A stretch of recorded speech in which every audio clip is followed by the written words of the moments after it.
Recette du rebuild. Il y en a beaucoup. On en voit beaucoup passer du rebuild.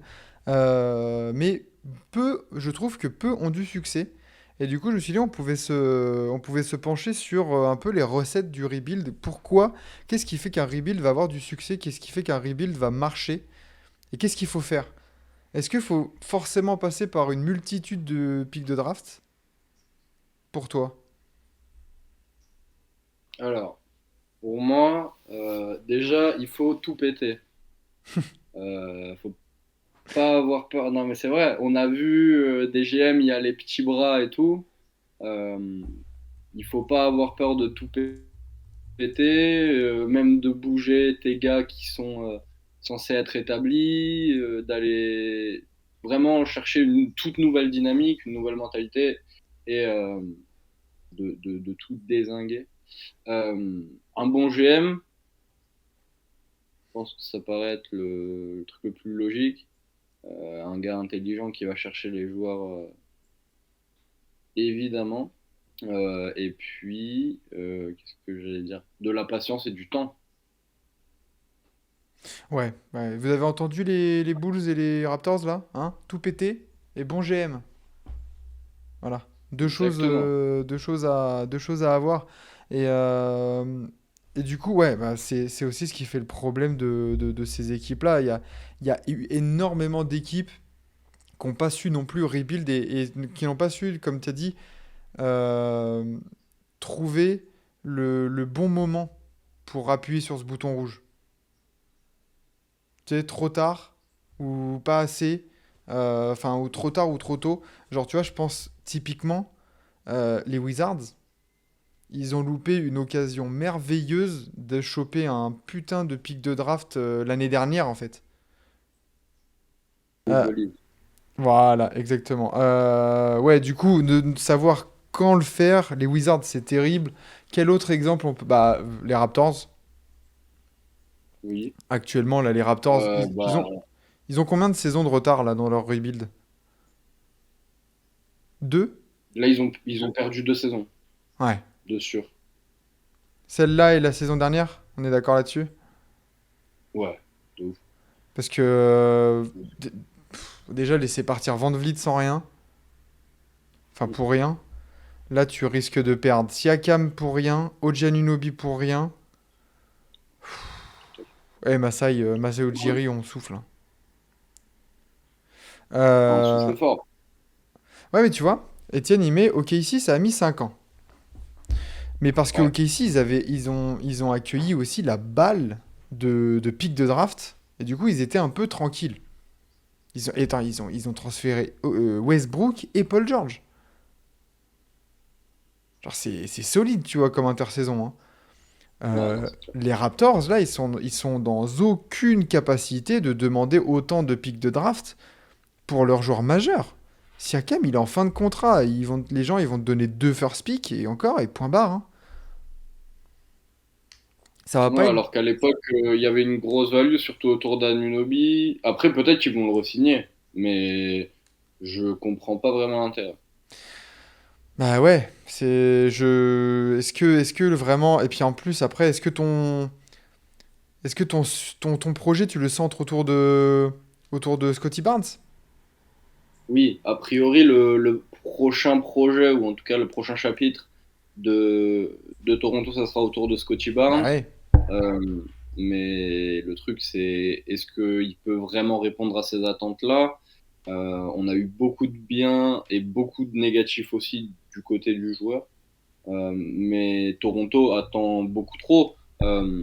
Il y a 2 ans, donc tu as vraiment la post, enfin le Scotty Barnes et Roy, et derrière, tu dois lui filer les clés, comme l'ont fait les Pacers, comme l'ont fait le Thunder. Et sauf que là, tu gardes des joueurs, tu signes des contrats, notamment ton contrat préféré dans la ligue, le contrat de Potel.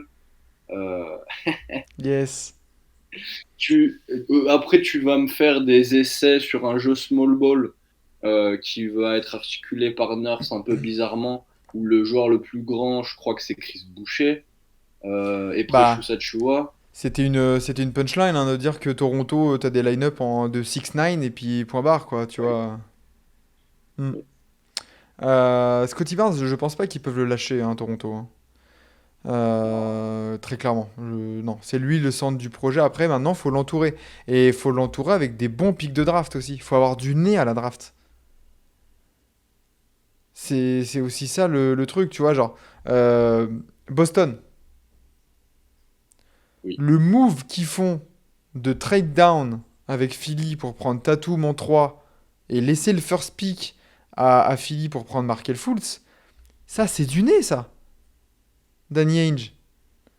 Et un bon rebuild, il passe aussi par des choix de draft intelligents, quoi. Genre, Milwaukee avec Yanis, voilà. C'est un milieu de premier tour, bah ouais, mais t'as senti le truc venir. Même si tu Mm. te dis, bah, ça sera pas day one ce qu'il nous faut, mais allez, le projet, il est là. Et là, tu vois, genre, on va voir ce que ça donne, hein. Mais ce qu'a fait Toronto en draftant Grady Dick, putain, le mec, c'est un top 10 de draft, et même en G-League, il galère. C'est compliqué, hein.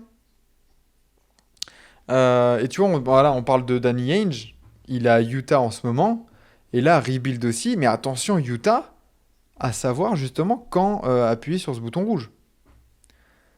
Parce que là, le projet, c'est quoi à Utah? Bah, là, le projet à Utah, pour l'instant, c'est on patauge et C'est- on avait eu des très bons espoirs en début de saison dernière, avec un Markkanen qui était dans les discussions pour à peu près tous les trophées, beaucoup de positifs autour de cette équipe. Walker Kessler exceptionnel, etc. Mais ils sont pas arrivés à driver ce truc. Et j'ai pas du tout compris pourquoi ils ont laissé passer la vague. Euh, Markkanen avait une value de fou. J'imagine euh, et euh, nous, on en parle depuis ici, mais je pense que Danny Ainge est quand même allé chercher des trades, etc., et que ça n'a pas fait. Mais il y avait beaucoup de joueurs qui avaient de la value l'an passé et qui n'ont pas arrivé à concrétiser. Je vais regarder quand même l'année dernière ce qu'a fait Danny Ainge, parce qu'il y a l'historique, Hmm. mais a priori, il n'y a pas de gros move. Pas grand-chose, hein. En fait, c'est ça le truc, c'est que, tu vois, quand on parle de timing, comme tu l'as dit, là, Laurie Markkanen, c'est maintenant qu'il faut le lâcher, là. C'est bon. Ah oui, oui. Parce que là, il a 17 millions. Certes, il n'est pas hyper cher. Mais là, il est au maximum de sa cote depuis son arrivée en NBA, en fait. Donc si tu veux Ouais. gratter des pics de draft, c'est maintenant parce que Laurie Markkanen, le problème, c'est qu'il a déjà 26 ans. Déjà, entre guillemets. Mm. Et que pour moi, ton projet, il est plus autour de Taylor Hendricks, Keyonte George, Walker Kessler qui ont 20, 20 et 22 ans, plutôt que Oui. d'avoir un... Enfin, tu vois, genre... Donc t'as ces jeunes-là, et après t'as un trio de mecs à 17 millions ou 25 millions, avec Laurie Markkanen, Colin Sexton, John Collins à 25 millions. Genre, du coup, tu vas où? T'as ni franchise player là-dedans. Ouais. Euh, Ah, tu, mais là, Utah, tu, il n'y a tu- rien en fait. En fait, t'es pas assez bon pour aller en play-in, play-off. Et là, t'as un groupe pas assez mauvais pour bottom. Mm. Non, c'est clair. Attention au syndrome Pacers, au syndrome Wizards, qui, qui, qui patauge là depuis le départ de John Wall et tout ça. Ça a pataugé là tout le temps, 8 9e, 10e, machin. Du coup, t'as des pics de draft moyens. Et si t'as pas le flair pour aller choper la pépite, ouais, bah t'avances pas quoi. Et Mm. Chicago prend la même direction. Ah oui, mais Chicago prend même la même direction depuis longtemps. Le rebuild avant les arrivées de Ball, de DeRozan, etc., c'est déjà très compliqué. Ils ont jamais montré un sens de la draft assez finement. Je rappelle que Patrick Williams, c'est un top 10 de draft. Euh, 4, oui, voilà, Voilà. typiquement. Ouais, non, c'est très Mais dur. et encore, Il faut. Chicago, je trouve que ils sont encore moins bien partis parce que est-ce que Chicago a vraiment des joueurs de talent du niveau de Walker Kessler même? Les jeunes, Autour Kobe duquel White. construire? Non. Pas sûr. Non, jamais. C'est ça qui est terrible en fait pour Chicago, c'est que... Alors par contre, eux, ils ont des sacrés assets pour aller chercher pas mal de pics de draft à l'avenir. Typiquement, C'est j'en parle l'avantage. depuis, je crois, ouais, la preview, DeMar DeRozan, il y a pas, pour moi, il n'y a pas un monde chez les Bulls où il est encore là en mars. Genre, trade deadline, DeMar DeRozan en contract hier, ça doit virer pour un ou deux first pick. Enfin, first round. Allez, c'est bon. Si t'arrives à en choper deux, c'est un petit braquage. Voilà. Après, t'as des mecs genre. Et c'est là où des fois, quand on en parlait dans les matinales, on se disait putain, Chicago, c'est cool parce que t'as DeRozan qui a bien performé, t'as Kobe White qui performe bien aussi, et ça perd. Donc, dans un sens, tu continues de descendre et de choper un bon pic, et en même temps, tu valorises tes assets. Donc, ça, c'est nickel. Oui. Et comme le dit Étienne, Kobe White, je suis une franchise NBA, je vais le chercher tout de suite. Kobe White, vas-y, dégage-le. C'est bon. Ah, c'est clair. Vucevic, si t'as un mec, si t'as les Grizzlies qui viennent te voir, tiens, regarde, nous te donnons, je sais pas, un jeune joueur là, un jeune joueur qu'ils ont, un des jeunes, et on Devin lui Booker. attache 2 pics de draft.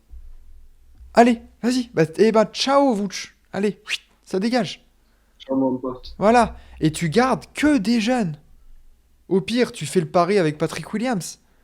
Mais vas-y, let's go, rebuild. Et Zach Lavine, ça dégage aussi. Allez, vas-y. Mais faut le timing. Et le problème, comme c'est dit, c'est que ouais, les pépites, ça va être difficile à trouver parce que les classes de draft des prochaines années, ça paraisse pas top par rapport aux dernières. Mais après, on n'est pas à l'abri Ah, d'une là, belle je surprise. regardais typiquement, si on regarde cette saison, les deux équipes des top 4 de la conférence Est et Ouest se basent autour de joueurs qu'ils ont draftés Bah depuis. ouais, c'est totalement ça, hein, à chaque fois, hein. Il n'y a pas de secret, hein. Tu peux trade, tu peux signer, etc. Mais Le seul en exemple, théorie, ça. le seul contre-exemple, c'est les Lakers. Mais ça, c'est très particulier Oui, comme exemple. oui, mais c'est très rare aussi. Ah oui, parce que tu vois, Saruman, il nous mettait dans le chat juste avant, un peu avant, faut un temps de... mince, attends, je vais rechercher ton message.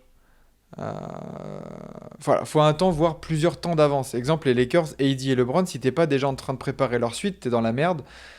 Oui et Mm. non, parce que Oui. de par ton attractivité, en tant que gros marché, Lakers, Los Angeles, t'arriveras toujours à attirer des gens via les agents libres. Par contre, les franchises un peu moins exposées, enfin via la draft, pardon, t'as pas besoin vraiment de pic de draft et de reconstruction parce que t'attires naturellement, c'est ça que je voulais dire. Par contre, les équipes un peu mid, comme Chicago, Utah, Utah. c'est essentiel la draft. Et même Toronto, tu vois, Toronto, enfin, ils ont accueilli Kawhi un an, c'était n'importe quoi, tu vois, c'était... Donc ouais, voilà, et donc maintenant, on a parlé un peu des mauvais garçons un peu dans ces rebuilds. Les Nets sont aussi des mauvais garçons là-dedans. Parce que bordel, eux, depuis qu'ils sont en rebuild et en reconstruction, bah en fait, ils l'ont arrêté, hein. La reconstruction, ils ont Ah, accueilli KD, Kyrie, Harden, et c'est plus du tout une reconstruction. les Nets, ça a toujours été très mal géré dans tous les cas. Je pense que la petite bénédiction qu'ils ont eue dans un peu ce marasme, etc., c'est Jacques Vaughn qui a reposé les bases et je pense qu'ils sont vraiment en train de créer une Hmm. identité de jeu qui peut servir pour le futur. Mais là, tu regardes l'effectif, aujourd'hui, je vois pas un joueur qui pourrait devenir franchise player d'une équipe en playoff. Bah là, ils sont repartis en fait sur la même vibe de 2018-2019, Ouais. simplement, hein. Oui, exactement. Et après, Euh, avoir du coup, alors certes, ils doivent pas avoir beaucoup de pics de draft, mais t'as Cam Thomas. Et voilà. Et ça, c'est bien. Ça, c'est cool. Et en plus, je rappelle quand même Derrick Whitehead. Voilà, exactement. World Riders Legend, évidemment. Euh, Alors, au niveau des pics de draft, Ah. Alors, allez, régale-nous. Alors, dis-moi, en fait, non. Brooklyn n'a aucun. Attends, non, le prochain first round de Brooklyn, c'est en 2028. Leur prochain first round, hein, je précise. Ouais, ouais, ouais. Toujours Waouh. est-il. Eh oui. En 2025, ils ont le premier tour de Phoenix. A priori, Il y a un pas un monde. pick très haut. Voilà. 2026, pas de first pick. 2027, ils ont le pick de Philly protégé 1-8 au cas où, vraiment. Et le pick de Phoenix. Au cas où. Voilà, au cas où. Ils ont leur pick en 2028.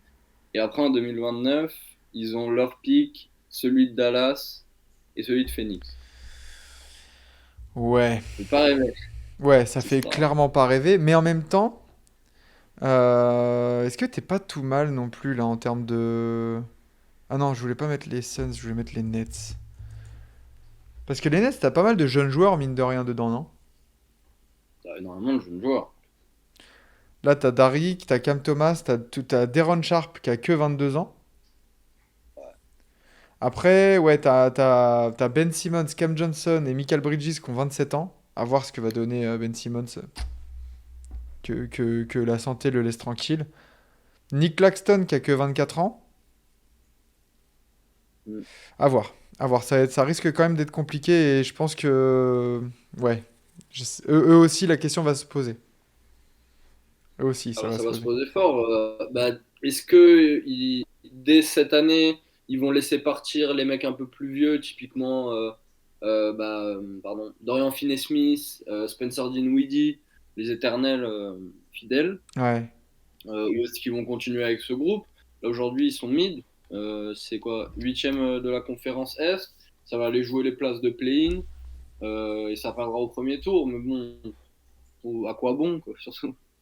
C'est ça. Parce que le potentiel de ce groupe, est-ce qu'il est vraiment énorme? Moi, je suis pas sûr, Il y a pas, malheureusement. il y a l'air d'avoir un plafond de verre. Franchement, mais j'aime beaucoup les jeunes qu'ils. En plus, j'aime beaucoup les jeunes qu'ils ont, même Noah Clooney, etc., au poste 4. Mais aujourd'hui, il n'y a pas un jeune où tu te dis, ah ouais, lui, il va prendre la franchise sur les épaules et aller. Après, on a toujours des surprises, évidemment, à NBA, mais le groupe, sur le papier, reste très limité, Hmm. globalement. Ah non, c'est clair. Du coup, avant de passer à certains trucs que j'ai vu passer dans le chat, notamment sur les Warriors, et la question elle est intéressante sur les Warriors. euh, pour toi, là, le process est un rebuild réussi ou pas? Le process en lui-même, Ouais, pas ouais, ouais. Philly, hein. Le process. Euh, Non? Enfin, Je suis pas certain, hein. a priori, non. T'as tanké Parce que tu tellement vas d'années. chercher quoi? En fin de process, t'as une finale de con? Non, bah non. Bah non, c'est demi-finale de conf. Ouais, une demi de conf. Bah non. Non, non, hein. Finalement, du process, Tu qu'est-ce que peux. t'en retires? T'en retires Joel Embiid seulement. Oui, basta. C'est clairement un échec, hein, vu le nombre d'années excusez-moi de l'expression, mais durant lesquelles les fans ont mangé leur merde chaque saison. Ouais, c'est décevant de n'avoir que, entre guillemets, Joel Embiid. Pas encore. T'as quand même. Mais tu vois, Comment dire? Saruman, là, il nous met le process, pas encore, faut une finale NBA. Mais là, imagine, il faut une finale NBA maintenant. Est-ce que c'est une finale NBA sous le signe du process? Parce qu'en Non, vrai, clairement pas. bah non. Maxey, est-ce qu'il fait vraiment partie du process? C'est un... Alors, tu sais que techniquement, oui. Ouais, mais Ouais, ouais, mais... Ouais. Tu vois, moi, le process, moi, Techniquement, c'est... oui. Le process, moi, c'est les drafts de Okafor, Ben Simmons, Joel Embiid. Hum. Tu vois, genre... Et au final, bah ouais, t'as que Joel Embiid, parce que bon... Enfin, je sais pas. Mais c'est pas un exemple de rebuild réussi à 100%, quoi. C'est clairement pas. trop long, pour l'instant, t'as pas de résultat. Euh, Tu fais rien encore que Philly n'a pas fait, parce que as un talent générationnel qui est MVP, ça s'est déjà vu. Euh, mais pour l'instant, non, c'est trop laid. Après, c'est aussi parce que tu n'as pas eu vraiment les bonnes personnes en place pour l'instant. On va voir ce que peut donner Nick Nurse, mais pour l'instant, tu n'as vraiment pas eu les bonnes personnes aux bons endroits, dédicace à Docteur Rivière. Ouais, c'est ça, ouais. Ce serait une finale NBA sous le signe de Batman. Ah, j'avoue que Batum, s'il arrive à faire ça, franchement, on lui souhaite, hein, franchement, pour sa dernière année NBA, ça serait cool que ça se passe comme ça. Et je suis d'accord avec Kazooie, là, qui est le process est un échec parce que pas de titre, mais pas une finale. Par contre, l'équipe est devenue compétitive depuis, donc un résultat en demi-teinte. C'est vrai que si on devait donner une note sur 10 au process, on lui mettrait quoi? 6,5? Un truc comme ça? Au process, 6. Ouais, hein. Parce que c'est vrai 6, il n'y a pas vraiment de résultat concret en vrai. Ouais, mais c'est vrai que depuis 4 5 ans, t'es redevenu une place forte. Tu t'es replacé sur la map, on va dire. Voilà, bah, oui, heureusement. C'est ça. Heureusement.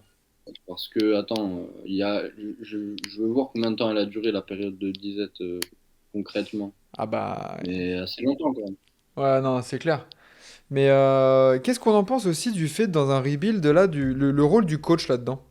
Parce qu'on le voit avec les Pistons, notamment. Là, ça a ramené Monty Williams.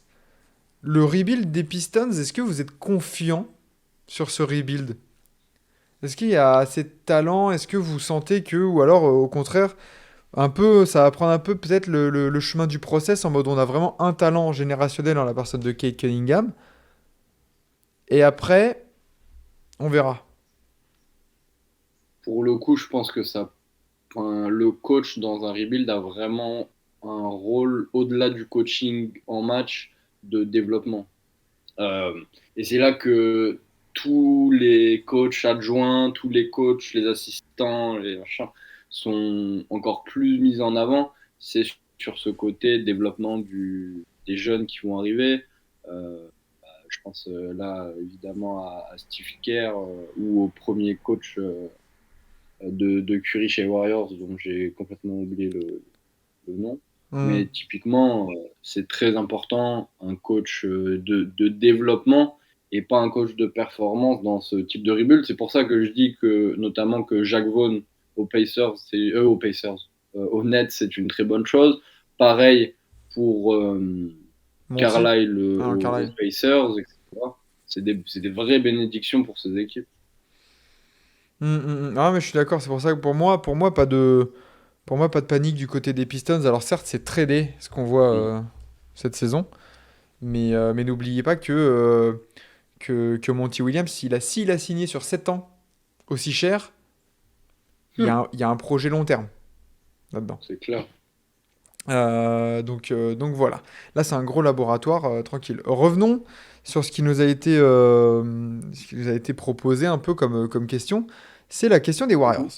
Qu'on sent en fin de cycle, fin de dynastie, c'est bon là. Je pense qu'il n'y aura pas vraiment. Alors, s'il y a un sursaut d'orgueil et qu'ils font un run de type 2022, alors là, laisse tomber. Enfin, ça serait un truc de dingo. Ah ouais. Mais pour moi, la question des Warriors, je trouve que justement, ils s'en sortent plutôt pas mal. Parce que au Je suis un peu moins, moins d'accord. tu as vraiment déjà des jeunes talents très prometteurs. Très prometteur. Ah bah pour moi, la doublette Moody-Kuminga, tu peux t'appuyer dessus largement. Pour aller en playoff? Après, faut voir, parce que mais de ce qu'on a vu, Ouais. Kuminga et Moody, même quand ils avaient des responsabilités en playoff, Mhm. c'est Oui, c'est très vrai. très capable. Déjà, à leur âge, à leur jeune âge, et sans énormément de Mhm. responsabilités, parce que eux, ils ont été draftés haut, en 7 et en 14, mais ils n'ont pas réellement eu la chance, comme d'autres, de vraiment prouver sur une saison entière en mode titulaire et tout ça et se développer. Donc c'est pour ça où je dis que les Warriors, c'est quand même assez intéressant. Parce que tu as ces deux mecs-là, et après, tu as Podziemski, là, qui montre aussi des bribes de... c'est pas tout mal. Ouais, ouais. Bah, c'est clair que avoir prévu justement l'après, bon, même si ça paraissait entre guillemets évident, et aller chercher des jeunes pour inculquer justement cette philosophie de jeu-là, c'est plutôt très intéressant. Euh, on en vient presque à regretter qu'ils aient pris James Wiseman en 2020 20. et pas qu'un autre talent, ne serait-ce que, je La sais pas, je vais Mélo. dire un truc au hasard, mais c'est par exemple. Non mais la Ou, Mélo, il pique en deux. oui, ou Lamelo, ou Jaden McDaniels, ou Desmond Bain, Ou mais oui, ou Tyrese Lamelo, clairement, Haliburton.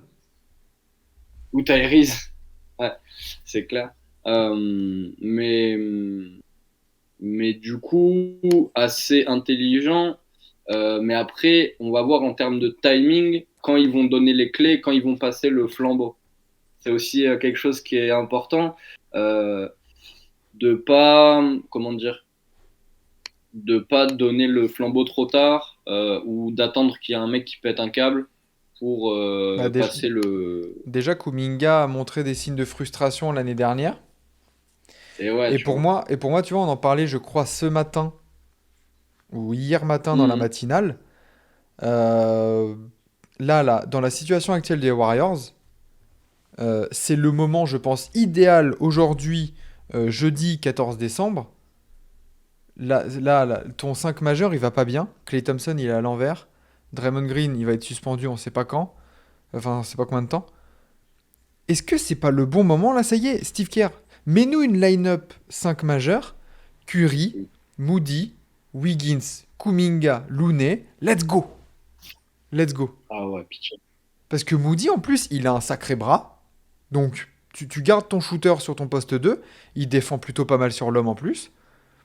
Kuminga, let's go, poste 4 là. Vas-y, vas-y, cours. Score, défends. Il est capable, en fait. C'est ça qui est intéressant pour les Warriors. C'est que maintenant, je pense que c'est le bon moment. De toute façon, ça va pas. Ça va pas avec l'équipe, avec l'équilibre que tu as. Clay a refusé un contrat de 2 ans à 24 millions la saison, apparemment, selon Shams Charania.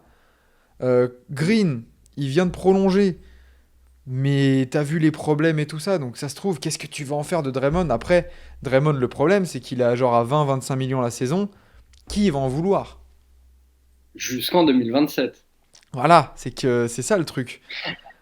Eh oui, Après, avec mais avec l'augmentation du cap, un contrat à 20 millions, oui, ça va. Mais, certes.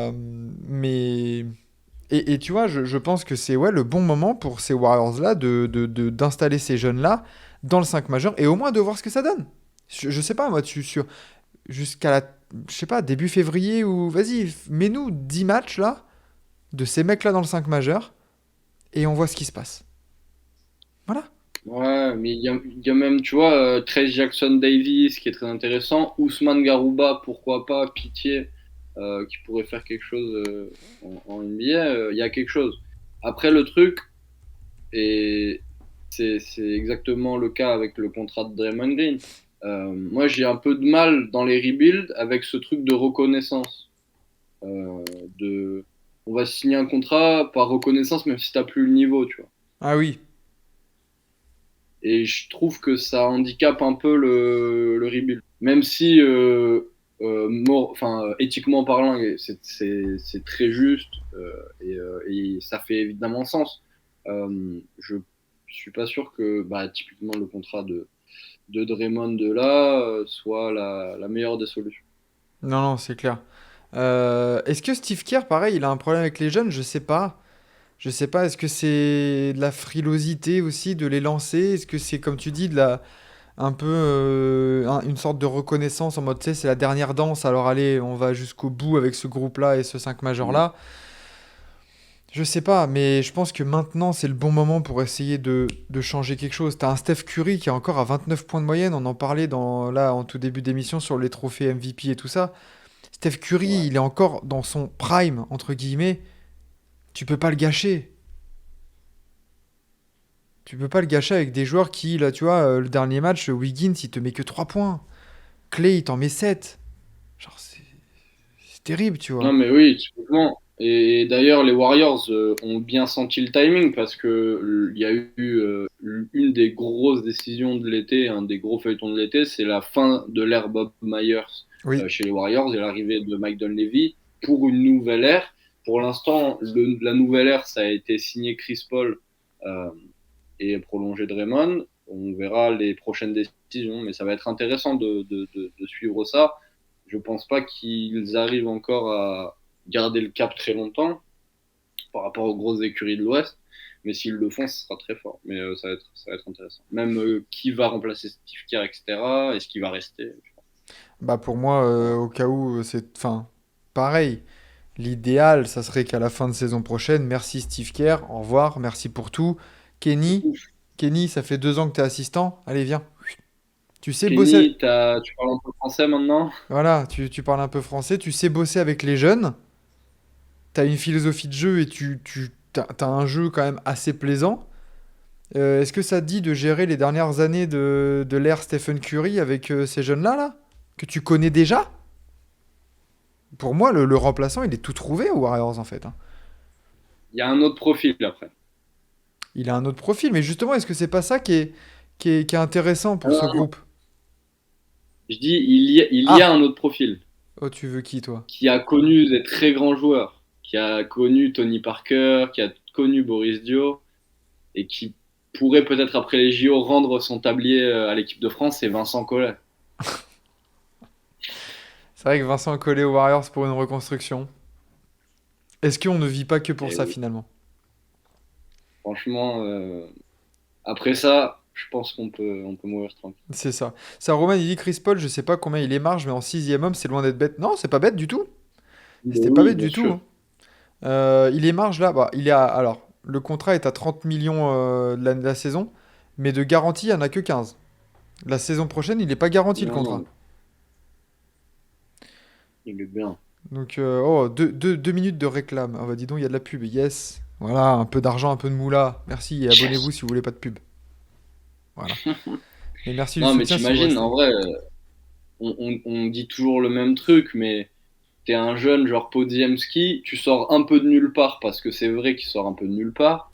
Euh, il attendait jamais quand il était à Illinois à se faire drafter. C'était à l'époque un joueur de bout de banc NCAA. Et là aujourd'hui, tu arrives à l'entraînement, il y a Stephen Curry et Chris Paul qui sont là à t'expliquer un peu comment ça marche. Ben, c'est ça. Et puis, C'est très bien pour une première étape de rebuild. Maintenant, il va falloir gérer les prochaines. ce qui est bien, c'est que tu vois, là, tu peux avoir un axe 2 3 4 Mm, Moody, Podziemski, Kuminga. Déjà, tu as mm. 3 joueurs jeunes de talent qui montrent des choses où tu peux dire déjà, bon, bah ouais, on a ces joueurs-là. Ok. Il y a pas mal d'équipes, ils n'ont personne. Ah bah, oui. Tu vois? Genre, bah, on avait parlé de Chicago. Chicago, enfin, je pense qu'ils aimeraient bien avoir un Moody ou un Kuminga dans leur équipe, hein. Et rien que un. Donc les Warriors, ouais, pareil, il va falloir appuyer au bon moment et faire les bons choix, les bons moves. Mm. Mais je suis pas si inquiet que ça parce qu'ils ont déjà un peu de matos, on va dire. A Euh, priori, c'est de... et du coup, si on devait terminer là-dessus, Mhm. quels sont les bons élèves de reconstruction actuellement ou avant? Aujourd'hui dans la NBA, Bah ouais. aujourd'hui là, Hmm. ouais, c'est ça. Euh, Et oui, attends, il y a Kazooing là qui met. Et en plus d'avoir des joueurs, c'est pas n'importe qui le patron de l'équipe. C'est vrai.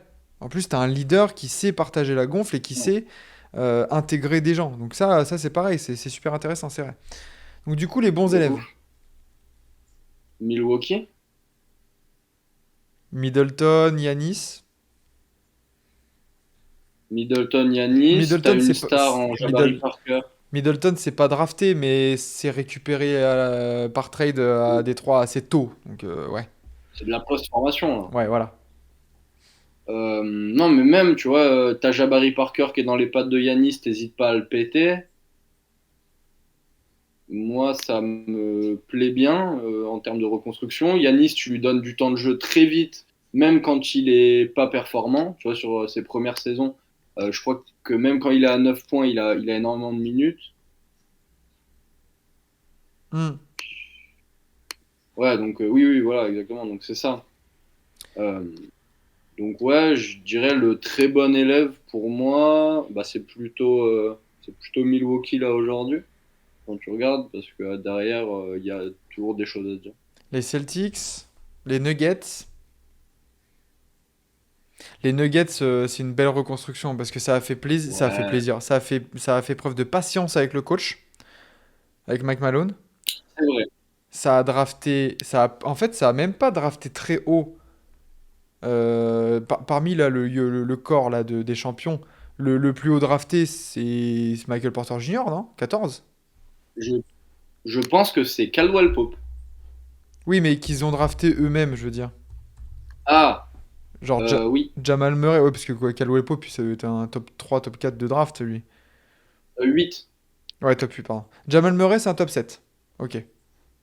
Mais tu vois, un septième pick, c'est pas non plus. Tu vois, ils ont eu le nez fin. Voilà. Ah oui, Dans une redraft là de 2016, on le met certainement pas top 7, Jamal Murray. On va plutôt le mettre top 3 ou top 4, tu vois. oui. Ouais, tout à fait. Non, Donc, mais ouais, non, les Nuggets, c'est très fort en termes de reconstruction. les Nuggets sont très forts en termes de tout, mais c'est vrai que ouais, la reconstruction est énorme, le travail de développement aussi. Et en vrai, si tu regardes les grosses équipes, t'as quasiment que ça. Même le projet OKC, évidemment, est phénoménal. Eux, c'est la patience exacerbée. Ils ont fait venir des fois des vétérans pour encadrer l'équipe. Je me rappelle d'un Derrick Favors qui était au milieu Bah, alors de Ford. rookie ou de sophomore à l'époque. Alors Et Ford, Chris ce qu'il Paul, leur avait- tous ces mecs-là. Ouais, bah, Enfin, ouais, bien sûr, évidemment Chris Paul. Donc pas mal. Orlando aussi, bon, qui fonctionne bien. Après, là, c'est vraiment dans l'instant, mais si je devais en sélectionner deux, ouais, c'est vrai que ce serait Denver et Milwaukee, plutôt de loin d'ailleurs. Par hmm. rapport Ouais, c'est ça. Après, ouais, la question d'Orlando, même OK ici, j'aurais tendance à dire que c'est un peu tôt avant de juger cette reconstruction. Mm. Parce que on attend un vrai run de playoff, tout simplement. Les reconstructions, pardon, comme ça, avec autant de pics hauts de draft, bah, tu t'attends à les juger en playoff et à ce que ça gagne quelque chose. Tu t'attends pas à ce que ça fasse juste top 4 et point barre, tu vois. Enfin, bah après, en vrai, c'est dingo à dire, hein, mais les meilleurs exemples de construction, que de rebuild, enfin build et rebuild, et on parle quand même des deux des plus grandes dynasties de l'histoire, Spurs et Bien Warriors. sûr. Mm. Comment tu veux passer à côté de ces exemples-là de patience, de choix malins de draft? Enfin, à part Tim Duncan là-dedans, il n'y a pas un seul premier choix de draft, tu vois. Des Spurs, Non. Mais tu draftes Tony Parker, Ginobili en fin de premier tour. C'était devenu une punchline en fait. Les mecs de fin de premier tour, draftés par les Spurs, et là tu fais ah, bah en fait c'est un super joueur. Dejounte Murray? bah, même le trade pour Kawhi, typiquement. Bien sûr. Donc, ouais, puis tu prends Boris Dio, tu prends tous ces mecs-là. Les Spurs, c'est voilà, c'est moins le cas maintenant dans ces dernières années, mais ça reste un des exemples les plus frappants. Et les Warriors, c'est pareil là, quand ils ont commencé à choper Clay en 11, Curry, je crois que c'est un pick 7, 9. Curry, j'en ai 9. Oui. C'est un top 10, mais ouais, ça doit être. Je sais que c'est encadré par deux picks des Wolves. Ça, c'est connu maintenant. 7, 7, 7, 7. 7, Ouais. voilà. Bon, 7, 11, et puis t'as Draymond, c'est un deuxième tour. C'est pas mal, hein? Pas mal du tout pour entamer une des meilleures dynasties de Aussi, l'histoire. après, c'est vrai que t'as moins ce truc de reconstruction, mais c'est ce que disent les mecs dans le chat. Est-ce que tu dois vraiment déconstruire une équipe qui marchait bien à la base euh, et enchaîner sur quelque chose derrière, ou est-ce que partir de rien comme les Nuggets, tu vois, avant Jokic, l'équipe autour de Kenneth Farid, Bah, il y avait Nourkic de, aussi. ouais, de Nurkic, de tout ça était vraiment dominante, pas spécialement. Donc, est-ce qu'on peut parler de reconstruction? Ouais, non, mais c'est ça, mais c'est plus dans le côté la recette pour à partir de tes ingrédients à toi, tu vois, construction, reconstruction, en vrai, Ouais, ouais. tout dépend de l'histoire que tu as eue, parce que clairement, les Hornets, par exemple, on parle de construction parce qu'ils n'ont pas d'histoire avant. Euh, Mine de rien, les Warriors, que ça soit à Philadelphie ou au déménagement à l'Ouest, il y a une histoire avant. Donc, en soi, c'est une reconstruction. Enfin, vous voyez ce que je veux dire, tu vois. C'est pas sorti de nulle part non plus. L'histoire des Warriors ne commence pas en 2011, tu vois. C'est clair, Euh, non, non, bien sûr, évidemment. quand je regarde le classement, là, quelle équipe un peu inspire une belle construction, là? Bucks, Celtics, on en a parlé. Non, après c'est un peu tout, hein. Les Hawks, je suis un peu déçu du rebuild, de l'ère Trae On n'en Young. parle pas. Ouais, c'est dégueulasse. Cette saison, il va falloir en parler. Peut-être que, suivant les résultats, on en parlera jeudi prochain. Mais ouais, les Hawks, cette saison, c'est chaud. Ah, franchement, on souffle. Moi qui suis quand même malheureusement fan de cette équipe, j'ai beaucoup de mal. Hmm. Ouais, ouais, ouais. J'espère qu'il y aura dans pas longtemps une reconstruction autour, je l'annonce, du futur Magic Johnson qui est Isaiah Collier. On l'a pas eu au World Riders, lui aussi, Collier. C'est bien sûr qu'on l'a eu. Bon, on les a tous eu, de toute façon. Ouais, a Donc, priori, ouais. voilà. Donc voilà pour cette petite recette du rebuild. Là, ce qu'il faut pas faire, ne pas savoir faire preuve de timing. Et ce qu'il faut faire, justement, bah, être patient et avoir le nez fin à la draft et dans les trades.